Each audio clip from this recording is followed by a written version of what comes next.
seorang pria makan malam dengan 3 wanita cantik akan membangkitkan rasa cemburu pria lainnya.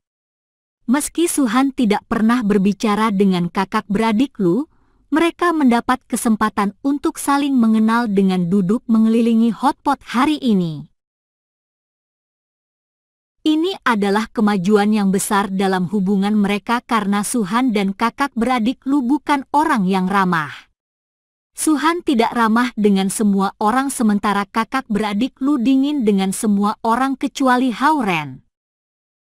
Putih kecil berdecit dalam ruang tersembunyi Hao-Ren hingga Hao-Ren melemparkan sebuah pil pengganti esensi untuk ia makan. Meski pil eliksir yang Suhan baru berikan kepadanya bukan yang paling baik, pil itu tidak sama murah atau biasa seperti kubis. Itu akan menjadi ujian bagi Hao-Ren untuk memberi makan dan memelihara putih kecil dengan baik. Setelah 1 jam, makan malam berakhir.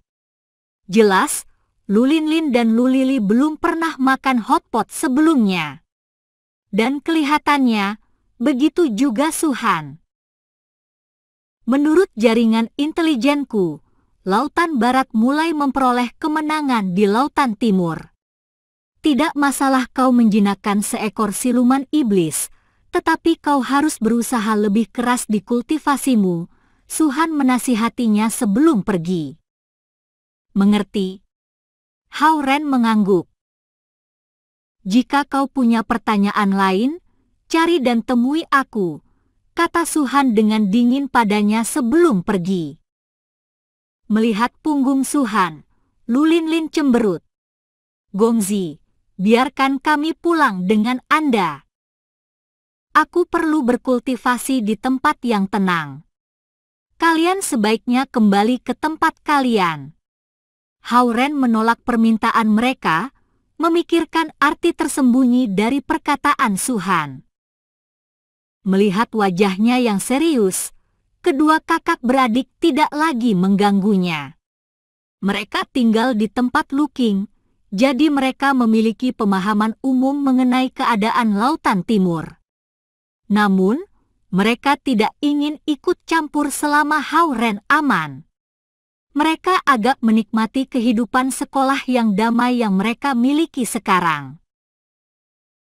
Setelah memakan pil pengisian esensi, Putih kecil tidur di ruang tersembunyi Hao-Ren sementara Hao-Ren mengemudi untuk pulang ke rumahnya di dekat laut. Kemudian, dia mengeluarkannya untuk bermain sementara dia naik ke kamarnya untuk berkultivasi. Ada 2 cara membuka bukaan. Salah satunya menyerap esensi dari alam. Saat jumlah esensi cukup, ia akan membuka bukaan di inti sari naga. Yang satu lagi adalah menembakkan pedang energi Hundun ke awan dan membawa kembali kekuatan pedang energi untuk memaksa sebuah terobosan. Jika dibandingkan, metode pertama stabil dan aman, membentuk sebuah fondasi yang kuat untuknya.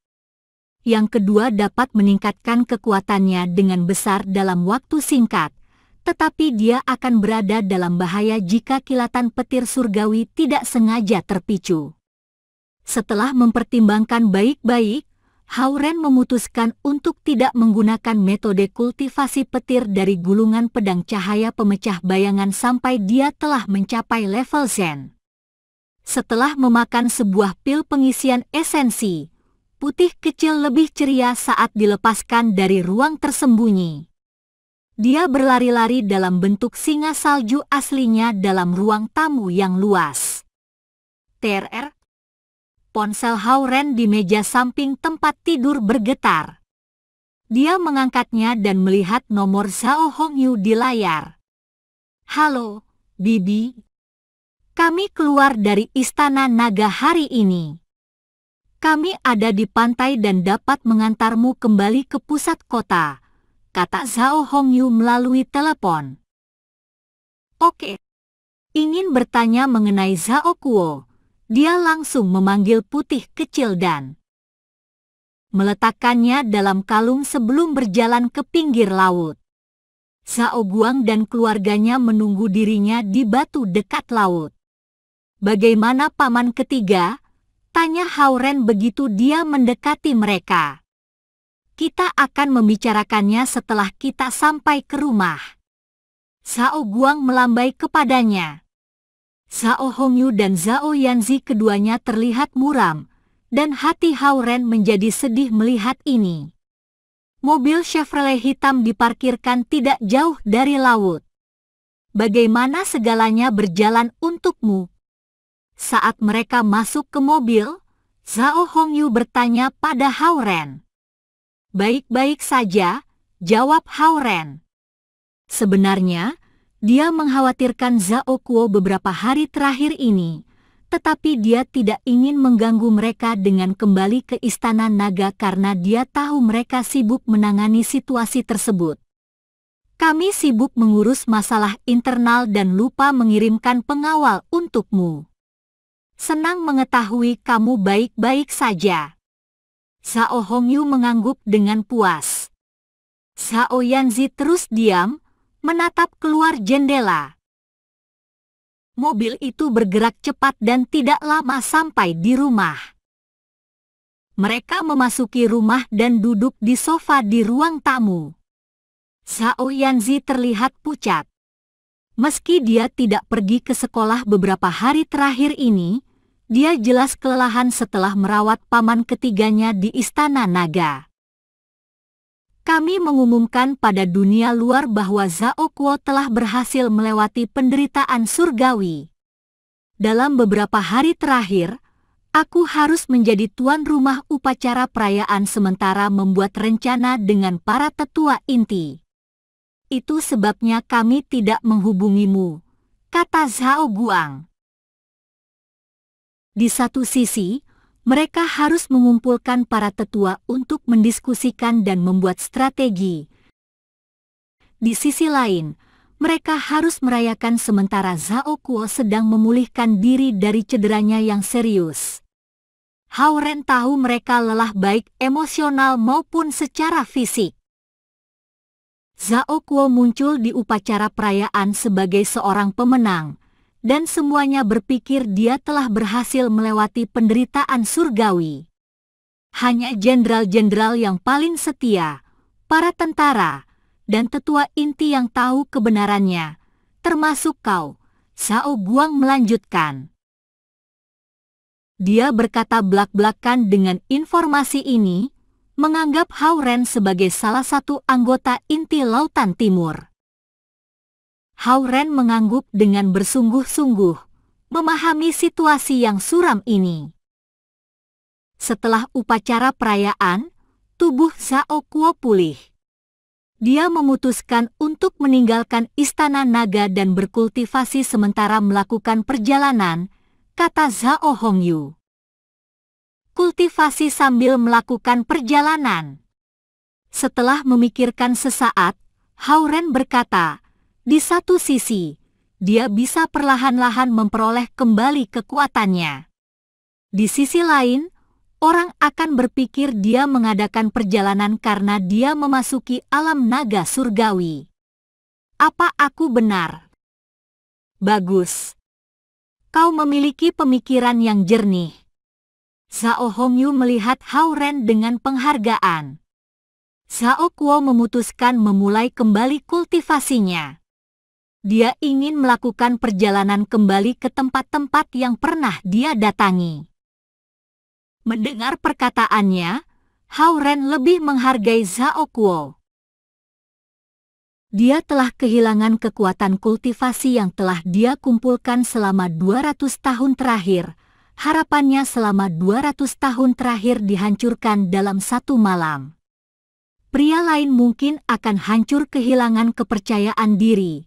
Tetapi Zhao Kuo memutuskan untuk memulai kembali dengan kultivasi begitu dia pulih.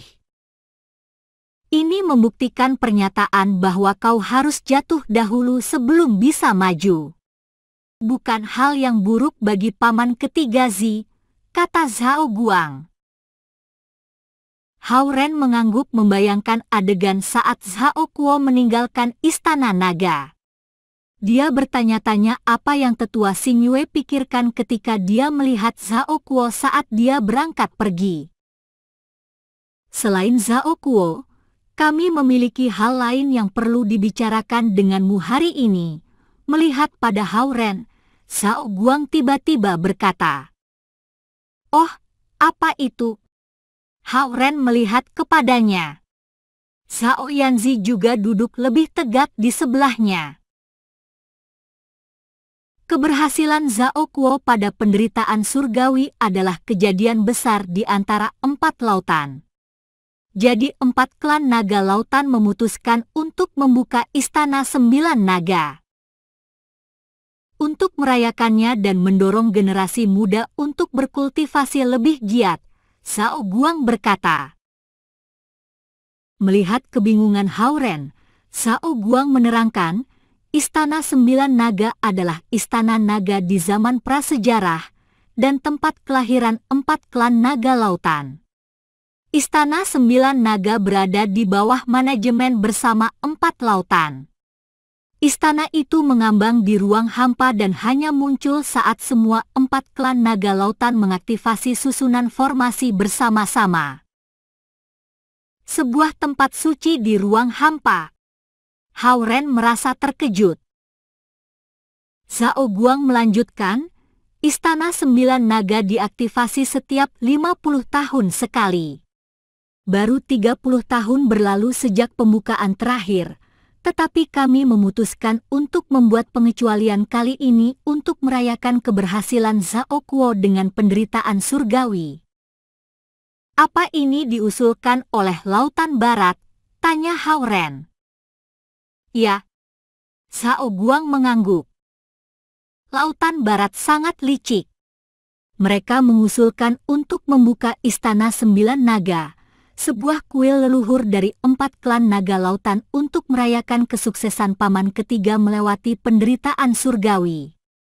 Selama perayaan ini, kita akan berdoa pada para leluhur dan melaporkan keberhasilan paman ketiga kepada mereka. Jika kebenarannya terungkap suatu hari nanti, Lautan Timur akan bersalah karena penipuan, kata Hao Ren. Mata Zhao Guang berbinar, terkejut pada logika dan penilaian Hao Ren yang jernih. Kau benar. Kita sekarang dalam posisi yang kurang menguntungkan semenjak Zhao Kuo gagal dalam penderitaan surgawi. Kita harus menghadapinya langkah demi langkah. Walau begitu, kenyataan bahwa Zhao Kuo baik dan sehat dan sekarang dia melakukan perjalanan kemana-mana akan memberikan kesan bahwa dia telah melewati penderitaan surgawi. Mereka tidak akan bertindak melawan kita dengan gegabah. Yang paling penting sekarang adalah kita tidak bisa kembali dari Istana 9 Naga dengan tangan kosong. Zhao Guang adalah pria yang tidak banyak bicara. Tetapi sekarang, perkataannya dan nada suaranya yang penuh arti menunjukkan dia punya harapan besar bagi Hao Ren. Ren, kamu menginap di sini malam ini karena kita akan pergi ke tempat pertemuan besok, Zhao Hongyu menambahkan. Setiap kali Istana 9 Naga dibuka, hanya 8 orang diperbolehkan di sana. Itu artinya setiap istana naga hanya bisa mengirimkan 2 kultivator muda terbaik mereka. Kami, Lautan Timur, memutuskan mengirimmu dan Zi ke acara ini. Zi. Hao Ren bingung karena Zi, yang tanpa intisari naganya, hanyalah seorang murid sekolah biasa. Benar. Istana 9 Naga hanya dibuka selama 6 jam setiap 50 tahun sekali. Kecuali istana utama tempat kami memuja para leluhur, tempat lainnya masih belum dieksplorasi. Dalam Istana Naga Purba ini, ada banyak harta purba dan herba berharga yang langka dan sulit ditemukan di dunia fana. Akan menjadi kesempatan yang luar biasa bagi generasi yang lebih muda karena sebuah pil eliksir tingkat tinggi dapat membantu menerobos 3 atau 4 tingkat dalam sekali tarikan napas. Itulah mengapa keempat istana naga lautan biasanya mengirimkan keturunan mereka ke sana, kata Zhao Hongyu. Hao Ren mengangguk, memahami tujuan mereka. Zi lemah dalam kultivasi, tetapi selama dia memiliki kualifikasi untuk memasuki istana 9 naga, Zhao Guang dan Zhao Hongyu akan memasukkannya. Mungkin dia bisa cukup beruntung menemukan suatu cara di istana 9 naga untuk menumbuhkan intisari naga lainnya. Jika tidak, dia mungkin memperoleh keuntungan yang lain. Ini adalah kesempatan yang langka yang datang 50 tahun sekali, dan pemimpin istana-istana naga tentu saja akan memberikannya untuk anak dan cucu mereka sendiri. Lagi pula, mereka suatu hari akan mewarisi tahta. Aku akan memberikan instruksi yang spesifik sebelum kau memasuki istana 9 naga besok. Sudah larut sekarang, kalian berdua bisa naik ke atas dan tidur, Zhao Hongyu berkata pada Hao Ren dan Zhao Yanzi. Oke.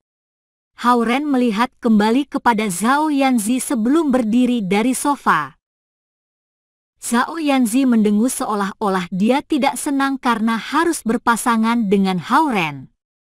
Kemudian, dia mengentakkan kaki sambil menaiki tangga. Hao Ren tersenyum pasrah dan berjalan menaiki tangga dengan perlahan. Tiba-tiba terpikir olehnya bahwa Zheng Yitao juga akan berpartisipasi dalam acara ini. Kembali ke kamarnya, Zhao Yanzi mandi dengan cepat. Selama beberapa hari di Istana Naga, dia telah dilayani dengan makanan yang enak dan pakaian yang bagus, tetapi dia merasa lelah. Setengah jam kemudian dia keluar dari kamar mandi mengenakan piyama warna merah muda. Melihat Hao Ren memeriksa pekerjaan rumahnya di meja, dia berteriak, "Malam ini, kau tidur di kamar lain." Aku tahu. Hao Ren memutar matanya mendengar keluhannya. Aku tidak ingin tidur di kamarmu. Hanya saja kamar mandi ada di kamarmu. Hao Ren membalas diam-diam sebelum memasuki kamar mandi dengan piyama yang Zhao Hongyu persiapkan untuknya. Putih kecil berputar-putar dalam kalungnya, memberi tanda ia ingin keluar. Dalam kamar mandi, Hao Ren mandi dengan cepat sebelum membiarkan Putih kecil keluar. Walaupun ia siluman binatang, kebersihan pribadi masih penting. Hao Ren memegang Putih kecil yang berukuran mini dan membersihkannya dengan sampo dan air hangat. Beruntung Putih kecil bisa mengubah ukurannya. Kalau tidak, akan menjadi tugas besar untuk memandikannya pada ukuran aslinya, yang hampir sebesar gajah kecil. Mengenakan piyamanya, Hao Ren berjalan keluar kamar mandi, dan Putih kecil mengikutinya setelah mengibaskan air dari tubuhnya. Zhao Yanzi sedang membaca di tempat tidur. Saat melihat Putih kecil, dia langsung memanggil dengan senang, "Putih kecil." Jika Hao Ren tidak membiarkan Putih kecil keluar, dia benar-benar akan melupakannya. Putih kecil melompat ke tempat tidur Zhao Yanzi yang empuk.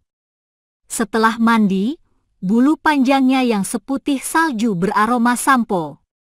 Zhao Yanzi menangkap kaki depannya dan mengangkatnya.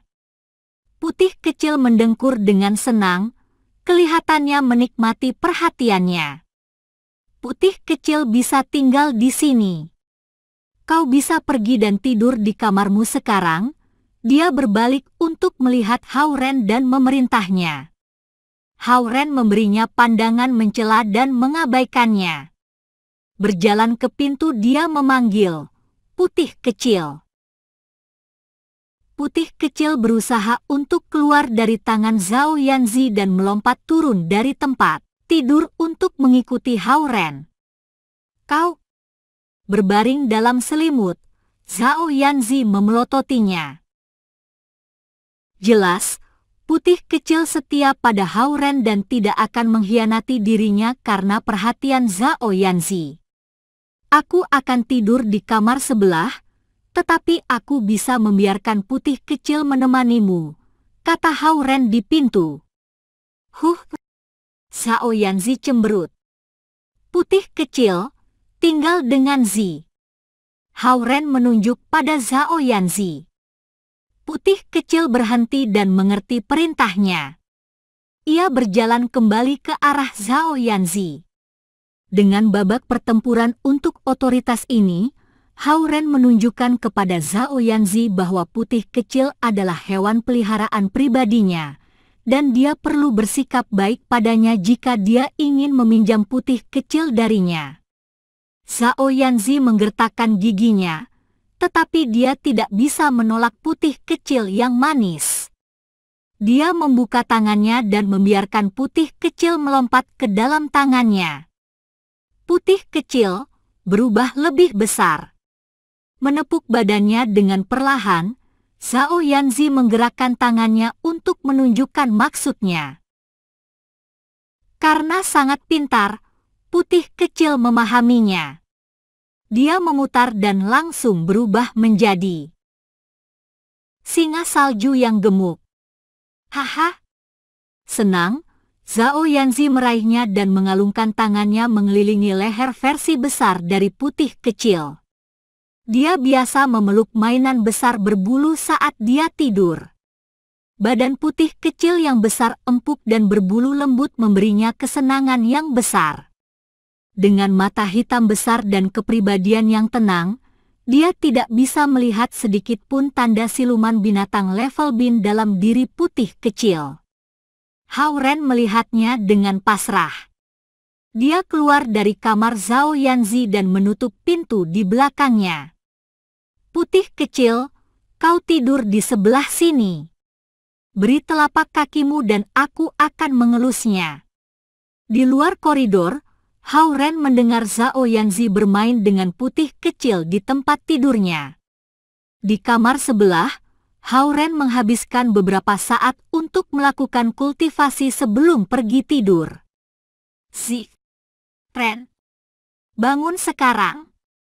Zhao Hongyu memanggil mereka di koridor keesokan paginya. Datang.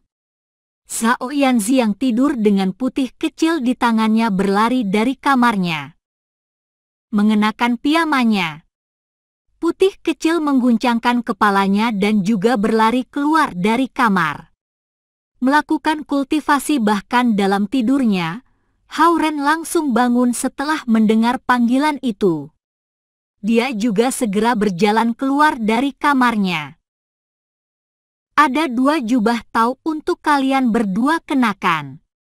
Kalian harus menunjukkan rasa hormat dan ketulusan kalian selama upacara penghormatan saat kalian ada di Istana 9 Naga, dan kalian tidak bisa mengenakan baju harian kalian.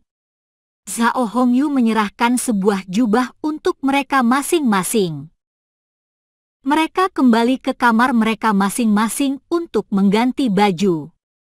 Putih kecil mengikuti Hao Ren kemudian ke Zhao Yanzi dan akhirnya mengikuti Zhao Yanzi ke kamarnya. Beberapa menit kemudian, mereka berjalan keluar. Zhao Yanzi terlihat seperti seorang tau wanita dalam jubah yin-yangnya.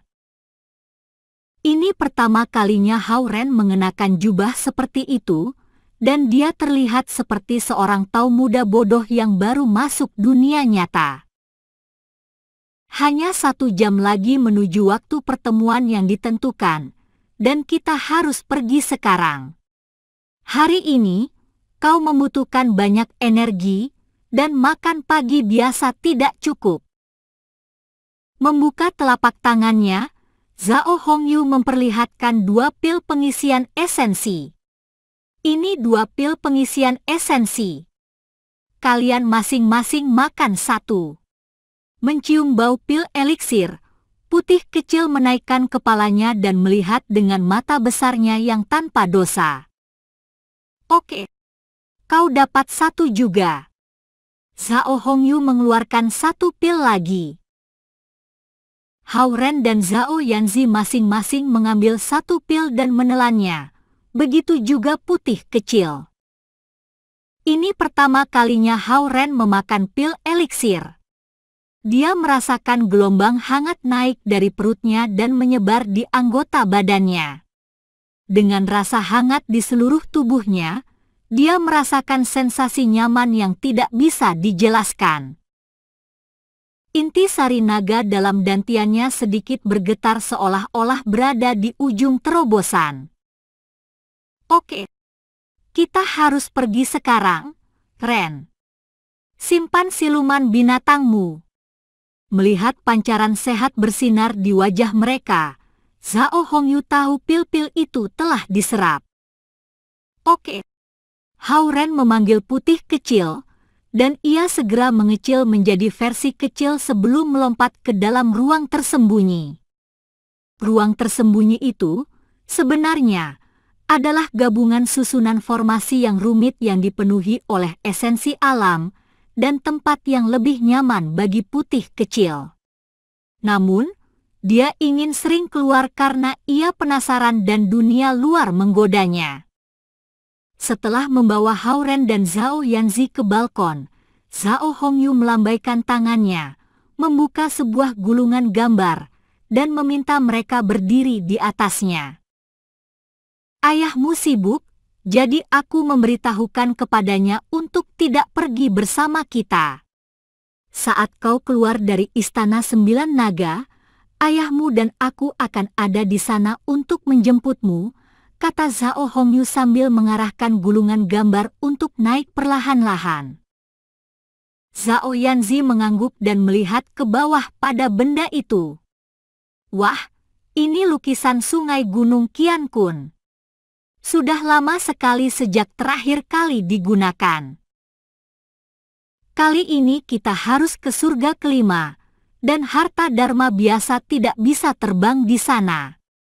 Zi, kau harus tetap berdekatan dengan Hao Ren setelah memasuki Istana Sembilan Naga. Jangan main-main, Zhao Hongyu memberinya instruksi. Mengerti, Bu? Zhao Yanzi cemberut. Dia terlihat seperti tau kecil muda dalam jubahnya. Zhao Hongyu mencubit pipinya sebelum dia melambaikan tangannya ke atas. Gulungan yang terbuka itu memancarkan sorotan 7 cahaya berwarna dan berubah menjadi pelangi. Ia terbang tinggi ke langit di saat fajar.